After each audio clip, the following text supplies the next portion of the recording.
Europe is ramping up for war. Entire economies, including the UK's, are being restructured in favour of defence and preserving the US's commitment to the NATO alliance. Now, the reason we're given is the possibility of war with Russia.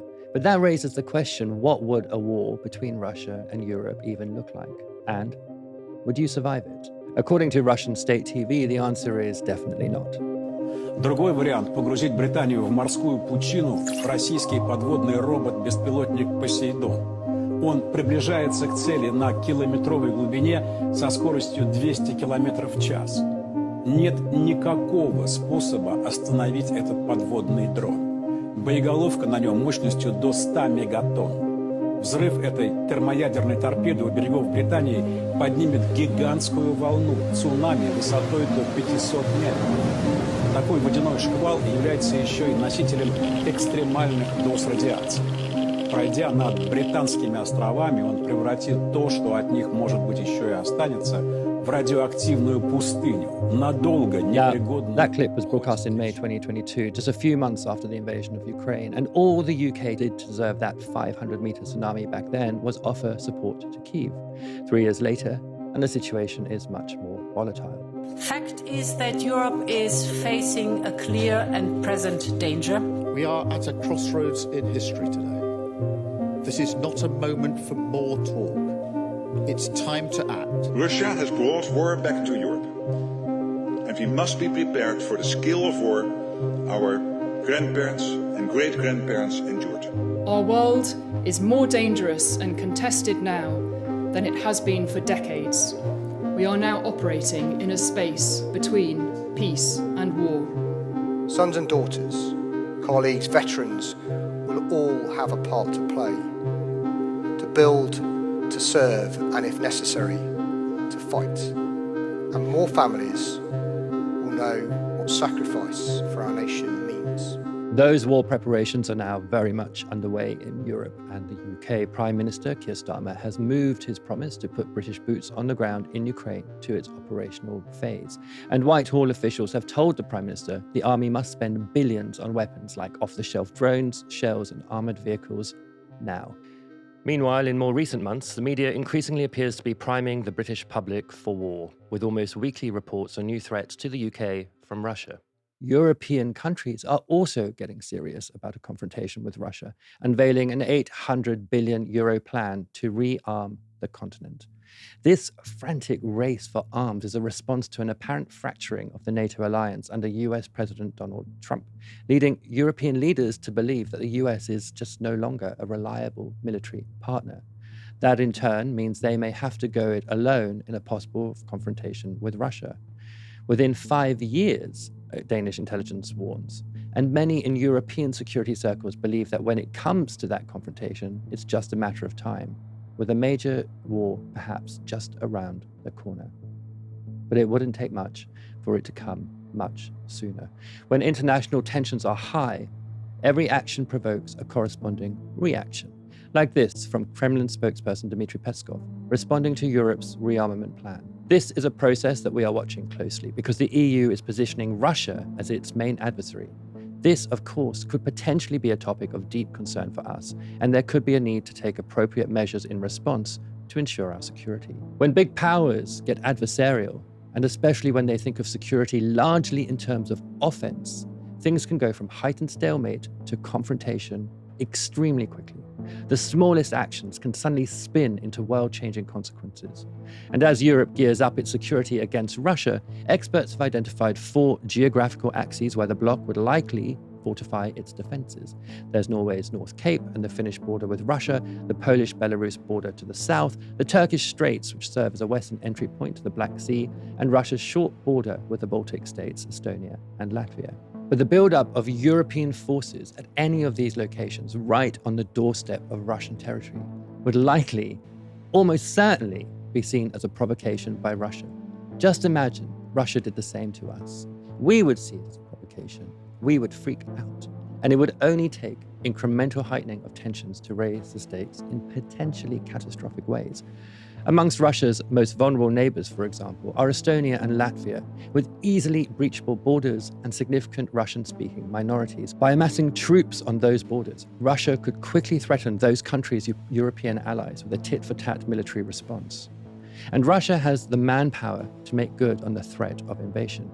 With a standing army of 1.3 million troops, and only about half of them thought to be in Ukraine, plus 2 million reservists, Russia could effortlessly station several 100,000 soldiers along those borders. But at the standard estimate of one military occupier for every 50 inhabitants, just 60,000 Russian soldiers would be enough to subdue the 3 million inhabitants of these two countries. So, how would Europe respond to the presence of significant numbers of troops on its borders? Well, they might strengthen their defences at the other three axes. And reinforcing Latvia's and Estonia's tiny armies would be another option, as well as amassing reinforcements in neighbouring Lithuania and Poland. Now, Poland is Europe's top spender on defence and has around 300,000 well-trained military personnel. These include the standing armed forces, as well as a rapidly growing territorial defence force of volunteer soldiers. In recent years, Poland, a country whose history is one of repeated Russian and German invasion, has invested heavily in building up its defences.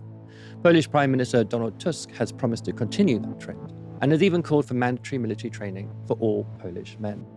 But outside of Poland, Europe's armies are currently pretty diminished, with perhaps 1.3 million military personnel, including the UK's. Recent research by the Quincy Institute for Responsible Statecraft assesses that Russian forces could quickly overwhelm those of the Baltic states, shown here in green. The combined forces of the eastern states, those in light blue, which include Poland and the Nordic states, would be outnumbered 3-1 by Russian troops. But the current combined ground forces of every European country, including the UK, would be more evenly matched and would surpass Russia in air and naval forces as well. So that all sounds like a fair fight, but there are two big problems. The first is that without NATO, the current centralized and American-led command structure of the armed forces of its member states dissolves. That leaves Europe with 29 fragmented national armies without a centralized command structure, significantly weakening their ability to quickly mount a coordinated response to threats. And building a central chain of command would take years of negotiation. The second problem is that not all countries in Europe will be willing to commit forces, and some might even be outright antagonistic to European states at war with Russia. Hungary, Bulgaria, Serbia, and Slovakia are all somewhat Russia-friendly. And countries increasingly susceptible to ultra-nationalist governments, including France, Germany, and Romania, may change their tune about being part of a direct confrontation with Russia as future elections come. Of course, we live in the 2020s, not the 1920s. A European-Russian war wouldn't be restricted to frontline engagements, but would involve political, civilian, and infrastructure disruption too. During the Ukraine war, Russia and its close ally, Belarus, have been accused of engaging in hybrid warfare in Poland. Suspected attacks include warehouse fires across the country. Russia is also thought to be behind this massive blaze at Warsaw's largest shopping mall in May last year, with politicians calling the fire part of an operation to destabilize the country. Similar claims have been made about the cutting of undersea telecommunication cables off the coast of Finland, with Russian saboteurs being blamed. And the finger has been pointed at Russia in cases of arson and other infrastructure attacks occurring in Lithuania, Germany, and the UK too. Now, look, whether or not Russia was actually involved in those events, or whether it commits future hybrid attacks of this kind, doesn't really matter. That's because the accusations alone may help to shift the attitudes of resistant European domestic audiences towards war. The same applies to cyber warfare. Russia has been frequently accused of election interference, employing domestic agents to undermine elections and influence public opinion online. Of course, it's pretty safe to say the West has been plenty guilty of that too in other parts of the world. But we know from the war in Ukraine that Russia has also employed cyber warfare to aid its more conventional offensive, either on the front line or by depleting civilian morale. Just a month after its invasion of Ukraine, Russia was said to have launched a massive cyber attack on the country, crashing its biggest cable telecoms company. Hackers also broke into the IT systems of Ukrainian broadcasters to transmit a message in their live broadcast chyrons telling the public Ukraine had surrendered, presumably with the aim of eroding trust in Ukraine's media. Also in Ukraine, Pentagon officials believe that as many as half of Ukrainian airstrikes missed their targets due to Russian GPS jamming, with other forms of electric warfare knocking out up to 10,000 Ukrainian drones every month. Again, the West and its allies are definitely no strangers to cyber warfare either. Former US President Barack Obama secretly accelerated a wave of cyber attacks against Iran to gain a strategic advantage in negotiations. The US also considered cyber weapons to disable Libya's air defenses when it overthrew Muammar Gaddafi in 2012. In the end, it decided to use conventional bombs to cripple and destroy the country instead. And US company Palantir, co-founded by Trump acolyte Peter Thiel, has sold its algorithmic recognition software for use by the Western ally Israel in its genocide against Palestinians in Gaza. Now, while a European-Russian war would certainly involve both sides using various forms of electronic warfare to demoralize civilian populations while carrying out hybrid attacks on civilian infrastructure, the methods would be largely invisible. And even at the hotter stages of a full engagement between the two powers, one that brought civil targets into view, cities and towns would still only be attacked with familiar, yet nonetheless horrifying conventional weapons. These could include drone swarms, missile strikes, and aerial attacks. But in that situation, things could escalate even more quickly. At which point, weapons not used in living memory, or even never used, might suddenly pose a growing threat. One such weapon became an object of speculation early last year. Cryptic warning from the House Intelligence Committee chairman. Referring to a foreign military capability. Russian nukes in space. The idea here, according to the sources, is not to use the explosion itself, which is how we traditionally think of a nuclear weapon or a nuke. Instead, the explosion produces an electromagnetic pulse. A huge burst of electromagnetic radiation that can induce enormous voltages in electronic devices and basically simply fry the device. The higher the altitude a nuclear weapon detonates, the wider the effect is over its target. All right, so what does this mean? It means once an EMP goes off, everything affected by it goes dark, literally. Look, we don't know if those news stories were about an actual Russian threat or just a ruse to drum up public faith in Western support for Ukraine. And nobody outside of their respective militaries and governments knows whether Russia or any Western country has such a weapon. But both the US and the former Soviet Union have experimented with them. In 1962, the US launched Starfish Prime, detonating an atomic bomb 400 kilometers beyond the Earth's atmosphere. That's about where the International Space Station is. The Wall Street Journal tells the story. Prior to signing the Outer Space Treaty, both the US and the Soviet Union conducted high-altitude nuclear tests in space. On Johnston Island, missile preparation for the July launch of the Starfish Prime shot. Perhaps the best known of these tests was Starfish Prime, the highest altitude nuclear test in history. The missile lifted off and began its long programmed trajectory. To learn what effect a nuclear detonation in space would have on satellites, in 1962, the US launched a 1.4 megaton nuke from Johnston Island, an atoll in the South Pacific. The missile traveled 250 miles above the Earth's surface, which is about as high as where the International Space Station orbits today. Then it detonated. It created two phenomena. One is the energy from the nuclear detonation as it transmitted down through the Earth's atmosphere. It converted to an electromagnetic pulse, so basically an electric surge of energy that ended up frying components on land, power grids, electrical devices, caused communications blackouts for hundreds of miles. That was over 60 years ago, and the Soviet Union had its own tests called Project K around the same time. So I think it's pretty safe to assume everyone has those capabilities now. Now, those were nukes in space, but nukes on the ground or over the sea or in the lower atmosphere are, if anything, even more real. According to recent assessments, Russia has the world's largest stock of nuclear weapons, with nearly 1,200 intercontinental missiles, 800 submarine missiles, and almost 600 jet-launched atomic bombs. Europe, on the other hand, is in short supply.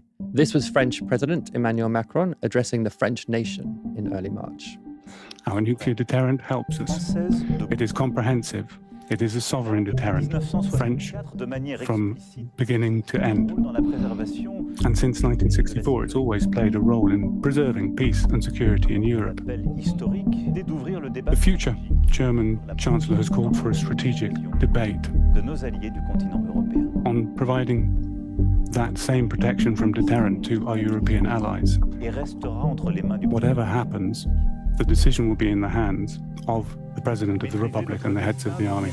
Now, that was a reference to the possibility of France expanding its so-called nuclear umbrella to European allies. The only problem, France has always operated a policy of minimal nuclear armament for purely defensive purposes, retaining less than 300 warheads.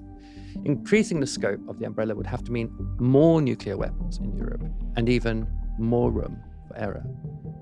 Now, Europe's only other nuclear power is Britain. The UK has 4 submarines, each capable of carrying up to 16 long-range nuclear missiles. At any given time, at least one of them, fully armed, is at sea, moving constantly and secretly beneath the surface. While the British Prime Minister has operational control over Trident nukes, the missiles are on lease from the US. Britain has now also committed to upgrading its defences using F-35 fighter jets equipped with tactical nukes. But even those warheads would be leased from the US, meaning Britain couldn't use them without American involvement. And that means if US cooperation with Europe ends, the UK would have to find another way of firing them. Even so, such a small number of nuclear warheads compared to Russia's 2,500 doesn't seem a lot. But nuclear bombs aren't bullets. Their destructive force is so great, you really don't have to worry about who runs out first. And also, you may not have time to. Nobody wants to get to the point of a nuclear launch. This is author Annie Jacobsen describing the first moments after a single 1-ton nuclear warhead detonates. On top of the initial flash of thermonuclear light, which is 180 million degrees, which catches everything on fire in a 9-mile diameter radius. On top of the bulldozing effect of the wind and all the buildings coming down, and more fires igniting more fires. On top of the radiation poisoning people to death in minutes and hours and days and weeks, if they happen to have survived. On top of all of that, each one of these fires creates a mega fire that is 100 or more square miles. And when those fires go out, winter comes. This is Annie Jacobsen again. After nuclear war, the survivors would envy the dead. Because there is, right? There is this sense of, if you survived, there is no more law and order. There is no more rule of law. There is no government. Craig Fugate made that very clear. The bunkers that the people in the military command and control centers would be in, let's say the secret bunkers, not the ones that are targets that Russia's going to take out, that I write about in the book, but the smaller ones, those are going to only function for as long as there's gasoline to run the diesel generators. And then those people are going to have to come out. And who's left? It's man returning to the most primal, most violent state as people fight over the tiny resources that remain. And by the way, they're all malnourished, everybody's sick, and most people have lost everything and everyone they know. Now look, I don't want to suggest that a European-Russian war would necessarily lead to that scenario. But the point is, that scenario is more than technologically possible. It is politically possible too. The thin barrier, the wafer-thin barrier that holds nuclear war at bay is the idea of mutually assured destruction. That is a high-stakes game of chicken. If everyone promises they'd push the button, the theory says, then no one will.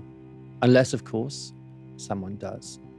And if it did come about, a full-on war between Europe and Russia would be like no conflict humanity has ever seen before. You might live through it. It's not impossible. But if you did, you'd lose almost everyone you ever loved. And on the other side, you'd have to navigate a world so irrevocably changed. You might wonder whether surviving that war was worth it. War between Russia and Europe is a potential existential disaster for every European and Russian alive. Its knock-on effects across the rest of the globe would leave the world forever changed and not for the better. So who does all this escalation serve? Well, politicians first. The threat of war keeps domestic populations cowed, and the presence of imminent danger tends to cause electorates both in Europe and Russia to prefer what they see as security governments, rather than political parties that diverge from the social and the political mainstream. And at the extreme end, elections can be delayed or cancelled in a state of emergency. At a time of growing European disunity, it also serves those leaders who believe in the bloc, giving those national electorates that are increasingly dubious of the Union a reason to reconsider. But the main winners, and they're always the main winners, are arms manufacturers and their shareholders. European weapons companies are already laughing all the way to the bank, as are their shareholders. And they include every European, British, Russian, and American leader, now all banging the drums of war.